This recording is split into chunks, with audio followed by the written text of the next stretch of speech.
ಕೋಲಾರ್ಗೆ ಹೋಗ್ಬೇಕಾದ್ರೆ ಹೀಗೆ ಬಂದೆ. PVR ಸಿಲ್ಕ್ ಅವ್ರದ್ದು ಹೊಸ ಶಾಪ್ ಓಪನ್ ಆಗಿದೆ ಅಂತ ಗೊತ್ತಾಯ್ತು. ಹಾಗಾಗಿ ನಾವು ವಿಸಿಟ್ ಮಾಡಿದ್ವಿ. ಇಲ್ಲಂತಹ ಗಂಡಿಗೆ ಮತ್ತು ಹೆಣ್ಣಿಗೆ ಒಳ್ಳೆ ಅಂತ ಬಟ್ಟೆ ಕಲೆಕ್ಷನ್ಸ್ ಇದೆ.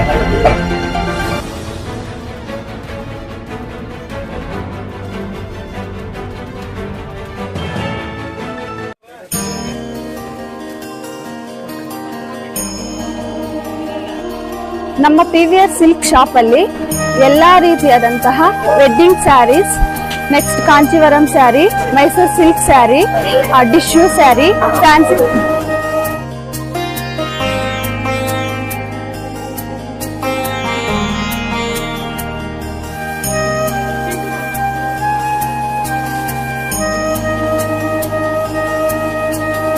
ಸ್ಯಾರೀಸ್ ಎಲ್ಲ ತುಂಬಾ ಚೆನ್ನಾಗಿದೆ. ಕಂಚಿನಲ್ಲಿ ಏನೇನು ಸಿಗುತ್ತೋ ಎಲ್ಲ ಐಟಮ್ಸ್ ಇದಿದೆ. ಮತ್ತೆ ಈ ಕೆಳಗಡೆಗೆ ಬಂದೆ, ಮತ್ತೆ ಶರ್ಟಿಂಗ್ಸ್ ಅಂತೂ ಸೂಪರ್ ಆಗಿದೆ. ಎಲ್ಲ ಲೆನಿನ್ ಐಟಮ್, ಶೂಟಿಂಗ್ಸ್.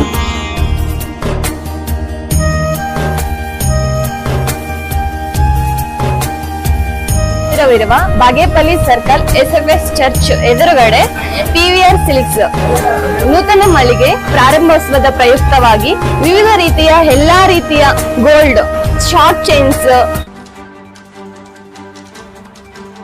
ರೈತರ ಪರ ಹಾಗೂ ಎಲ್ಲ ಸಮುದಾಯಗಳ ಪ್ರತಿಯೊಬ್ಬರಿಗೂ ಪ್ರತಿದಿನ ಹಾಲು ಪ್ರಾಮುಖ್ಯತೆ ಮುಖ್ಯ. ಧ್ವನಿ ಎತ್ತಿದ ಕರ್ನಾಟಕ ಪ್ರಾಂತ ರೈತ ಸಂಘ KPRS ಶ್ರೀನಿವಾಸಪುರ ತಾಲೂಕು ಸಮಿತಿಗಳ ವತಿಯಿಂದ ಇಡೀ ಪ್ರಪಂಚದ ಪ್ರತಿಯೊಬ್ಬರ ಹಾಲಿನ ದರ 235 ರೂಪಾಯಿ ಇಳಿಕೆ ಮಾಡಿರುವುದು ವಾಪಸ್ ಪಡೆದು ಪ್ರತಿ ಲೀಟರ್ಗೆ 50 ರೂಪಾಯಿ ನಿಗದಿ ಮಾಡಿ ಪ್ರತಿಯೊಬ್ಬರಿಗೂ ಸರ್ಕಾರದ ಪ್ರೋತ್ಸಾಹ ಧನವನ್ನು 10 ರೂಪಾಯಿಗೆ ಹೆಚ್ಚಿಸಬೇಕು. ಅಲ್ಲದೆ ಬಾಕಿ ಇರುವ ಪ್ರೋತ್ಸಾಹ ಧನವನ್ನು ತಕ್ಷಣ ಬಿಡುಗಡೆ ಮಾಡಬೇಕು ಹಾಗೂ APMC ನೌಕರರಿಗೆ ಸೇವಾ ಭದ್ರತೆ ಹಾಗೂ ಕನಿಷ್ಠ ಕೂಲಿಯನ್ನ ಜಾರಿ ಮಾಡಲು ಒತ್ತಾಯಿಸಲಾಯಿತು.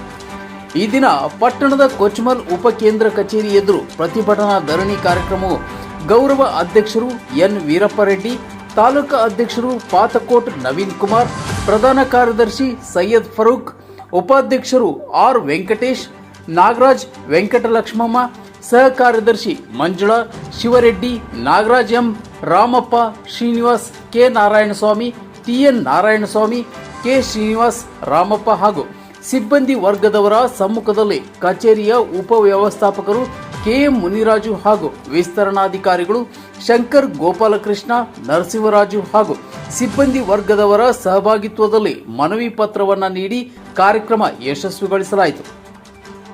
ಇನ್ನು ಈ ಸಂದರ್ಭದಲ್ಲಿ ತಾಲೂಕಾ ಅಧ್ಯಕ್ಷರು ಪಾತ್ಕೋಟ್ ನವೀನ್ ಕುಮಾರ್ ಅವರು ಮಾತನಾಡಿ, ಈ ದಿನ ಕಚೇರಿ ಎದುರುಗಡೆ ಧರಣಿ ಮುಖಾಂತರ ಸಂಬಂಧಪಟ್ಟ ಅಧಿಕಾರಿಗಳಿಗೆ ಮನವಿ ಪತ್ರ ನೀಡಿದ ಕೂಡಲೇ ಮೇಲಧಿಕಾರಿಗಳು ಗಮನಕ್ಕೆ ತರುತ್ತೇವೆ ಹಾಗೂ ನೀವು ಕೊಟ್ಟಿರುವ ಮನವಿ ಪತ್ರ ಕೂಡಲೇ ಸಂಬಂಧಪಟ್ಟ ಅಧಿಕಾರಿಗಳಿಗೆ ವರದಿಯನ್ನು ರವಾನಿಸುತ್ತೇವೆ ಎಂಬುದಾಗಿ ವ್ಯವಸ್ಥಾಪಕರು KM ಮುನಿರಾಜ್ ಅವರು ಆಶ್ವಾಸನೆ ನೀಡಿದರು.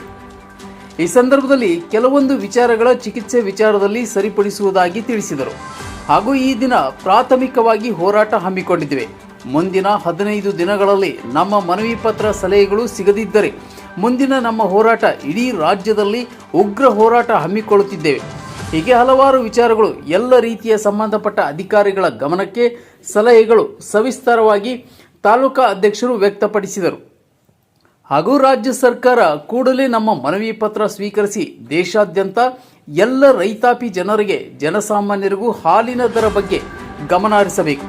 ಎಲ್ಲರಿಗೂ ಶುಭ ಸಂದೇಶವನ್ನು ಅತಿ ಶೀಘ್ರದಲ್ಲೇ ನೀಡಬೇಕಾಗಿ ಮತ್ತೊಮ್ಮೆ ಸಂಘದ ವತಿಯಿಂದ ತಿಳಿಸಿದರು ಹಾಗೂ ಈ ದಿನ ಪ್ರತಿಭಟನೆ ಧರಣಿ ಕಾರ್ಯಕ್ರಮಕ್ಕೆ ಸಹಕರಿಸಿದ ಎಲ್ಲರಿಗೂ ಹಾಗೂ ಪೊಲೀಸ್ ಇಲಾಖೆಯವರಿಗೂ ಸಂಘದ ವತಿಯಿಂದ ಕೃತಜ್ಞತೆಗಳನ್ನು ವ್ಯಕ್ತಪಡಿಸಲಾಯಿತು. ಇವತ್ತು ನಾನು ಪ್ರಾಯೋಗಿಕವಾಗಿ ನನಗೆ ಗೊತ್ತಾಗಿದೆ ಸರ್. ನಾನು ಪ್ರತಿ ತಿಂಗಳು ಒಂದು ಮೂಟೆ ಇಟ್ಕೊಂಡು ಮೇಕೆಗಳಿಗೆ ಹಾಕ್ತೀನಿ. ಈಗ 2 ತಿಂಗಳಿಂದ ನಮ್ಮ ಮೇಕೆಗಳು ತಿಂತಾ ಇಲ್ಲ. ಇನ್ನು ಹಸು ಹೇಗೆ ತಿಂತದೆ, ಮೇಕೆಗಳೇ ತಿಂತಾ ಇಲ್ಲ. ಮೇಲಾಧಿಕಾರಿಗಳ ಗಮನಕ್ಕೆ ತರ್ತೇವೆ ಅಂತ ಹೇಳಿದ್ದಾರೆ. ಮತ್ತೆ ಚಿಕಿತ್ಸೆ ವಿಚಾರದಲ್ಲಿ ಏನು ಗುಣಮಟ್ಟದಲ್ಲಿ ಚಿಕಿತ್ಸೆ ನೀಡ್ತಾ ಇಲ್ಲ, ಗುಣಮಟ್ಟದಲ್ಲಿ ನೀಡಬೇಕು ಅಂತ ಹೇಳಿ ನಾವು ಪ್ರತ್ಯೇಕವಾಗಿ ಅವರು ಬೇಡಿಕೆ ಇಟ್ಟಿದ್ವಿ. ಅದನ್ನು ಕೂಡ ನಾವು ಮೇಲಾಧಿಕಾರಿಗಳ ಗಮನಕ್ಕೆ ತಂದು ಸರಿಪಡಿಸಲಿಕ್ಕೆ ನಾವು ವ್ಯವಸ್ಥೆ ಮಾಡ್ತೇವೆ. ನಮ್ಮಿಂದ ಯಾವುದೇ ಲೋಪದೋಷಗಳಾಗ್ಲಿಕ್ಕೆ ನಾವು ಮುಂದಾಗುವುದಿಲ್ಲ, ಎಲ್ಲವನ್ನು ಸುಸೂತ್ರವಾಗಿ ನಡೆಸಿಕೊಂಡು ಹೋಗ್ತೇವೆ ಅಂತ ಹೇಳಿ ಮುನ್ರಾಜ್ ಸರ್ ಅವರು ನಮಗೆ ಆಮಿಷ ಹೇಳಿದ್ದಾರೆ. ಸರ್ ತಮ್ಮಲ್ಲಿ ಇನ್ನೊಂದು ಮಾತು, ಈ ಒಂದು ತಮ್ಮ ಆಮಿಷಗೆ ಒಳಪಟ್ಟು ಒಂದು ಸರ್ಕಾರ ಗಮನಕ್ಕೆ ಈ ದಿನ ವರದಿ ಕಳಿಸಿ ನಿಮ್ಮ ಒಂದು ಪರಿಹಾರ ನೀಡಿದ ಪಕ್ಷದಲ್ಲಿ ತಮ್ಮ ಮುಂದಿನ ದಿನಗಳಲ್ಲಿ ಈ ಕಚೇರಿ ಯಾವ ರೀತಿ ಹೋರಾಟ ಇದೆ? ಸರ್, ನಾವು ಇವತ್ತು ಪ್ರಾಥಮಿಕ ಒಂದು ತಾಲೂಕು ಮಟ್ಟದಲ್ಲಿ ಹೋರಾಟವನ್ನು ಮಾಡ್ತಾ ಇದ್ದೀವಿ, ಇಡೀ ರಾಜ್ಯಾದ್ಯಂತ ಮಾಡ್ತಾ ಇದ್ದೀವಿ. ಈ 15 ದಿನದ ಒಳಗಡೆ ಈ ಸಮಸ್ಯೆಯನ್ನ ಇವರು ಪರಿಹಾರ ಮಾಡಲಿಲ್ಲ ಅಂತಂದ್ರೆ ಮುಂದೆ 15 ದಿವಸದ ನಂತರ ಇದೇ ಸಂಘಟನೆಗಳ ನೇತೃತ್ವದಲ್ಲಿ ರಾಜ್ಯ ಮಟ್ಟದ ಹೋರಾಟವಾಗಿ ಬೆಂಗಳೂರಿನಲ್ಲಿ ಹೋರಾಟವನ್ನ ನಡೆಸಲಿಕ್ಕೆ ನಾವು ಮುಂದಾಗ್ತಾ ಇದ್ದೀವಿ ಸರ್. Thank you.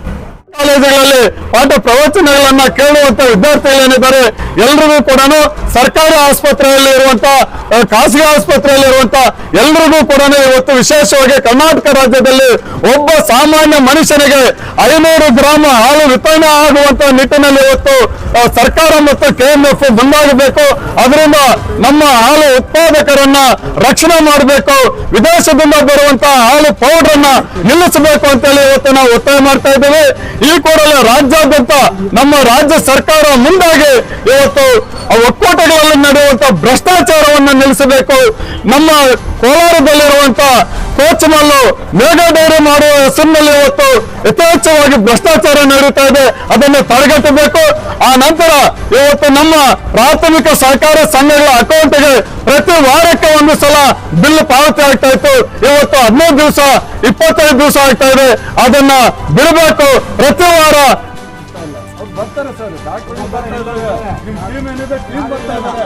ಆದ್ರೆ ಅವ್ರಿಗೆ ಸಪ್ಲೈ ಮಾಡ್ತಕ್ಕಂಥ ಚಿಕಿತ್ಸೆ ಏನೇನು ಸವಲತ್ತು ಇದು ಮೆಡಿಸಿನ್ಸ್, ಆ ಮೆಡಿಸಿನ್ಸ್ ಗುಣಮಟ್ಟದಲ್ಲಿಲ್ಲ ಅಂತೇಳಿ ರೈತರು ನಮಗೆ ತಿಳಿಸ್ತಾರೆ. ಯಾಕಂತಂದ್ರೆ ಅಲ್ಲಿ ಹೋಗಿ ಅದೇ ಸರ್ಕಾರಿ ಪಶು ಆಸ್ಪತ್ರೆಗೆ ಹೋದ್ರೆ ಬೇಗ ವಾಸಿ ಆಗುತ್ತೆ. ಇಲ್ಲಿ 4 ದಿವಸ ಅಲ್ಲ 1 ವಾರ ಟ್ರೀಟ್ಮೆಂಟ್ ಕೊಟ್ಟರು ಕೂಡ ವಾಸಿ ಆಗ್ತಾ ಇಲ್ಲ. ಯಾಕೆ? ಅದು ಬೇಗ ಬರ್ತಾರೆ ಪಾಪ, ಅವ್ರಿಗೆ ತಪ್ಪು ಅಂತ ನಾನು ಹೇಳ್ತಾ ಇಲ್ಲ, ಅವರು ಬೇಗ ಬರ್ತಾರೆ, ಇನ್ ಟೈಮ್ ಬರ್ತಾ ಇದ್ದಾರೆ. ಆದರೆ ಅದಕ್ಕೆ ಕೊಡಬೇಕಾದಂಥ ಮೆಡಿಸಿನ್ಸ್ ಏನಿದೆ ಅದು ಗುಣಮಟ್ಟದಲ್ಲಿ ಇಲ್ಲ ಅನ್ನುವಂಥದ್ದು ನಮಗೆ ಗೊತ್ತಾಗಿದೆ. ದಯವಿಟ್ಟು ಅದು